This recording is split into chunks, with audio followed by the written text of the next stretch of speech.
नमस्कार दोस्तों, मैं Anand Kumar BCS math YouTube channel में आप सभी का स्वागत करता हूं। तो आज मैं आप लोगों के लिए क्रैश कोर्स में आज आप लोगों को संस्कृत का कुछ क्वेश्चन आंसर बताएंगे। कैसे किस प्रकार का क्वेश्चन आता है और क्या क्या क्वेश्चन में आते हैं और ज़्यादा किन क्वेश्चन की आने की संभावना है उस पर चर्चा करेंगे। तो जो भी नए स्टूडेंट्स हैं या जो भी मेरे नए साथी हैं जो भी चैनल को सब्सक्राइब नहीं किए हैं तो प्लीज़ चैनल को सब्सक्राइब करके अपना प्यार दें, वीडियो को लाइक करें और अपने दोस्तों के बीच में शेयर जरूर करें। तो चलिए स्टार्ट करते हैं आज का पहला क्वेश्चन। आज का पहला क्वेश्चन है, आप लोग क्लियर सबको दिखाई दे रहा होगा? क्लियर? यस, क्लियर सबको दिखाई दे रहा है। पहला क्वेश्चन है, तथैव का संधि विच्छेद कौन सा होगा? तथैव का संधि विच्छेद कौन सा होगा, है ना? ऑप्शन आपको दिख रहा है, 1 2 3 4 ऑप्शन आपके सामने है। तो तथैव का संधि विच्छेद क्या होगा आप लोग कमेंट करके आंसर भी बताएंगे, ठीक है? चलिए तो मैं बता दूं आपको, तथैव का आंसर जो होगा तथ जोड़ एव होगा। तथ जोड़ एव होगा तथैव का, है ना? तो सॉरी, तथैव का संधि विच्छेद जो तथा जोड़ एव होगा, है ना? ऑप्शन नंबर आपका ख होगा, ठीक है? तथैव का संधि विच्छेद क्या होगा? तथा जोड़ एव होता है ना? इस प्रकार के क्वेश्चन बहुत एग्जाम में आए हैं और यही क्वेश्चन आते रहते हैं, है ना? तो आपको इन सभी क्वेश्चन पर ज्यादा फोकस करना है और अच्छे मार्क्स को लाना है ना? अब बात करते हैं क्वेश्चन नंबर 2। अहंकार का संधि विच्छेद क्या होगा? अहंकार का संधि विच्छेद क्या होगा?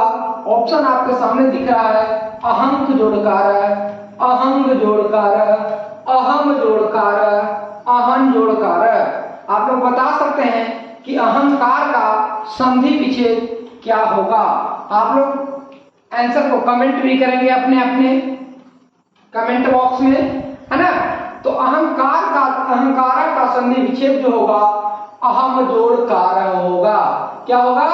अहम जोड़कार। देखिए यहाँ पे अहम जोड़कार जो है अहंकार का संधि विच्छेद होता है, ठीक है? क्वेश्चन नंबर 3 आगे बात करते हैं हम लोग। क्वेश्चन नंबर 3 की बात करते हैं। तो स्वच्छंदम का संधि विच्छेद क्या होता है? स्वच्छंदम का संधि विच्छेद क्या होता है? तो स्वच्छंदम का संधि विच्छेद जो होता है स्व जोड़ छंदम, स्वत जोड़ छंदम, स्व जोड़ छंदम, स्वद जोड़ छंदम। तो आप लोग बताएंगे कि स्वच्छंदम का संधि विच्छेद सही क्या होगा। तो इसका आंसर मैं आपको बता दूं कि स्वच्छंदम का सही संधि विच्छेद स्व जोड़ छंदम होता है। क्या होता है? स्व जोड़ छंदम होता है। क्लियर है? चलिए अब आगे बात करते हैं। आपका जो क्वेश्चन बुक से भी आते हैं, मैं चैप्टर बाय चैप्टर लेकर चलूंगा। जो मेन क्वेश्चन रहेंगे मैं आपको करवाते चलूंगा, उसमें कोई दो राय नहीं है कि आपको कोई क्वेश्चन छूटेगा। तो क्वेश्चन नंबर 4 जो है, कहता है कि नदी और विद्वान में क्या समानता है? नदी और विद्वान में क्या समानता है? बताएंगे आप लोग कि नदी और विद्वान में क्या समानता है। ये क्वेश्चन बहुत बार एग्जाम में आया भी है और आगे आने की संभावना भी है। तो इसका जो आंसर होगा, मुंडकोपनिषद में महर्षि वेदव्यास का कहना है कि जिस प्रकार बहती हुई नदियां अपने नाम रूप अर्थात व्यक्तित्व को त्याग कर समुद्र में मिल जाती है, उसी प्रकार विद्वान पुरुष अपने नाम और रूप अर्थात अहम को त्याग कर क्या करते हैं? ब्रह्मा को प्राप्त कर लेते हैं। यानी मुंडको उपनिषद में महर्षि वेदव्यास क्या कहते हैं कि जिस प्रकार से बहती हुई नदियां जो होती है अपने रूप को त्याग कर, है ना, अपने नाम को त्याग कर क्या करता है, नाम और रूप को त्याग कर अर्थात व्यक्तित्व को त्याग कर कहाँ मिल जाती है नदियां, समुद्र में मिल जाती है। उसी रूप से व्यक्ति जो होता है अपने नाम और रूप और गुण को त्याग कर ब्रह्मा में क्या होता है, विलुप्त हो जाते हैं, ब्रह्मा में मिल जाते हैं, है ना। यही क्या है, नदी और विद्वान में समानता है। नदी जो है उसका जो चाह रहता है, इच्छा जो रहती है नदी की, वो नदी की इच्छा यह रहती है कि हम समुद्र में जाकर मिल जाएं, है ना। चाह उसका क्या रहता है, अंतिम चाह यही रहता है कि हम समुद्र में मिल जाएं। समुद्र में मिलने से उसकी सारी मनोकामनाएं पूर्ण हो जाती है। जिस प्रकार से एक व्यक्ति की मनोकामनाएं भगवान ब्रह्मा में लीन होकर ब्रह्मा को प्राप्त करने से जिस तरीके से पूर्ण हो जाती है, उसी तरह से नदियां समुद्र में मिलकर अपने पूरी मनोकामनाएं को पूर्ण कर लेती है ना। चलिए अगला क्वेश्चन है, सत्य का मुंह किस पात्र से ढका है। सत्य का जो मुंह जो है किस पात्र से ढका है, तो इसका आंसर होगा सत्य का जो मुंह है स्वर्णमय। स्वर्णमय मतलब सोने की पात्र से क्या है, ढका हुआ है। स्वर्णमय पात्र से ढका हुआ है, सत्य का मुंह जो है स्वर्णमय पात्र से ढका हुआ है। देखिए आज क्रैश कोर्स का जो मतलब जो टाइम था, आज थोड़ा लेट हो गया ड्यूटी की वजह से, समझे। मैं आया हूँ फटाफट और आप लोगों को वीडियो प्रोवाइड करा रहा हूँ, क्योंकि मुझे भी टेंशन रहता है कि आप लोग को जब टाइम दिए हैं, आप लोग इंतजार कर रहे हैं, तो मेरा भी फर्ज बनता है कि आपको जब आप इंतजार कर रहे हैं तो उस इंतजार पर मैं भी खड़े उतरूं, है ना। चलिए तो 5 नंबर क्वेश्चन तक हम लोग का हो गया, 1 2 3 4 और 5। क्वेश्चन नंबर 6 बहुत हम लोग पढ़े जो है उच्चारण स्थान, है ना। उच्चारण स्थान आपके एग्जाम में 2 नंबर के आना ही आना है। आप कहीं भी क्या करें, गिट्ठा बांध लें, ये कन्फर्म है कि आपको उच्चारण स्थान आने ही आने वाले हैं। वो हिंदी में भी आते हैं और संस्कृत में भी आते हैं, है ना। तो उच्चारण स्थान के कुछ सूत्र हैं, है ना, उसको याद भी करना पड़ता है, नहीं है तो आप इसे ही याद कर लें। ये सभी क्वेश्चन आपके एग्जाम में आएंगे, है ना। जैसे अकु विसर्जनाम कंठ, इच्वेशानाम तालु, लृतुषानाम दंता, ऋतुषानाम मूर्धा, एदतो कंठोष्ठम, है ना, इम्रणम नासिका च। ये सब जो है आपको उच्चारण स्थान के जो है ये सब क्या है, किस अंग से होता है उच्चारण, किस वर्ण का उसका एक सूत्र है। तो चलिए हम लोग कुछ क्वेश्चन करते हैं। विसर्ग का उच्चारण स्थान क्या है, यानी विसर्ग का उच्चारण स्थान जो होता है मानव शरीर के किस अंग से होता है। विसर्ग का उच्चारण स्थान मानव शरीर के किस अंग से होता है, तो इसका आंसर है अभी मैंने बताया था, है ना, अकु विसर्जनीयानाम कंठ, यानी अ ह कबर, है ना, अकुह विसर्ग विसर्जनीयानाम कंठ, यानी विसर्ग का जो है उच्चारण स्थान क्या है, तो इसका उच्चारण स्थान क्या है दोस्तों, कंठ है ना, क्या है, कंठ है। पवन में किन किन वर्णों की संधि हुई है। पवन में किन किन वर्णों की संधि हुई है, एक बार नहीं 1000 बार आया है। पवन में किन किन वर्णों की संधि हुई है, तो सबसे पहले हम देखेंगे कि पवन का संधि विच्छेद क्या होता है, पो जोड़ अन होता है। तो पो में कौन सी है मात्रा, ओ की मात्रा, और इसमें क्या है, अ की है।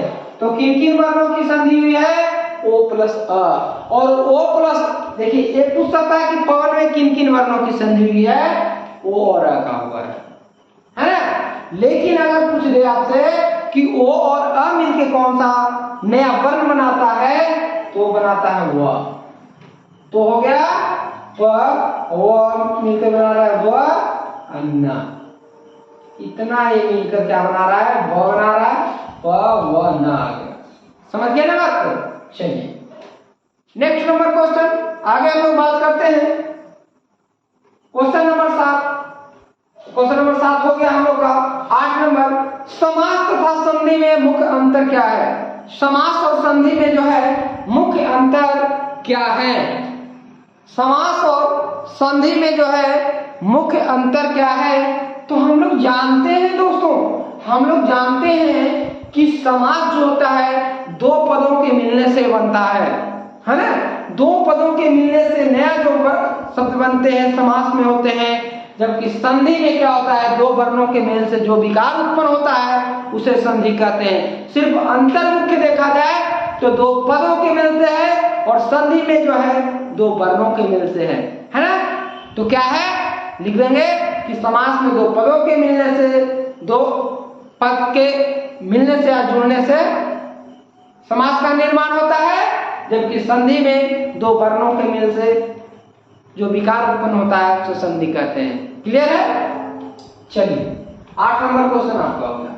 बात करते हैं 9 नंबर क्वेश्चन की। राजपुरुष कौन समास है? राजपुरुष कौन समास है? ये एग्जाम में आया है भी और आगे पक्का आएगा भी। तो राजपुरुष कौन समास है? जल्दी से आप लोग बताएंगे।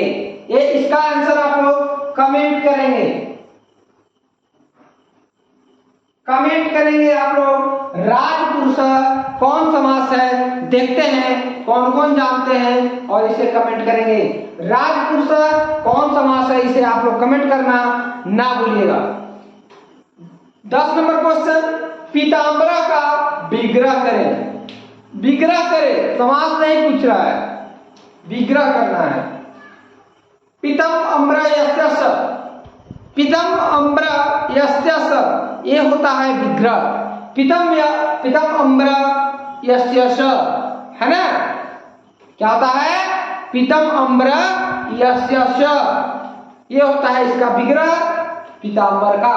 तो आप लोग जो है अच्छे अच्छे जो क्वेश्चन आपको करवाया जा रहा है उसको आप लोग या तो नोट करते चले कहीं कॉपी में, या तो आप उसे 2 बार 3 बार अगर आप सुन लीजिएगा भी तो आपको पक्का गारंटी के साथ कहता हूं कि आप कभी नहीं भूल पाएंगे। अगर 2 से 3 बार आप सुन लिए, पक्का 2-3 बार सुनने से अपने आप माइंड में सेट हो जाएगा। और एक और सूचना आप लोगों को दे दूं, संडे को महामैराथन होगा। संडे को महामैराथन होगा, बहुत सारी क्वेश्चन आपको लाइव आकर पूछे जाएंगे और आप लोग का वहां पर परफॉर्मेंस देखा जाएगा कि कौन कितना पानी में है, कौन कितना जानते हैं। तो संडे को आप लोग जुड़ना ना भूलें। कल आपको समय बता दिया जाएगा किस टाइम में होगा, दिन में ही होगा, है ना? तो आपको टाइम बता दिया जाएगा, उसमें 4-5 लोग रहेंगे, सब लोग क्वेश्चन पूछेंगे, है ना? और आपको कमेंट करके आंसर देते रहना है और अपना परफॉर्मेंस को दिखाना है ना? ठीक है, आज वह इतना ही, फिर मिलते हैं अगले वीडियो में। तब तक के लिए जय हिंद, जय भारत।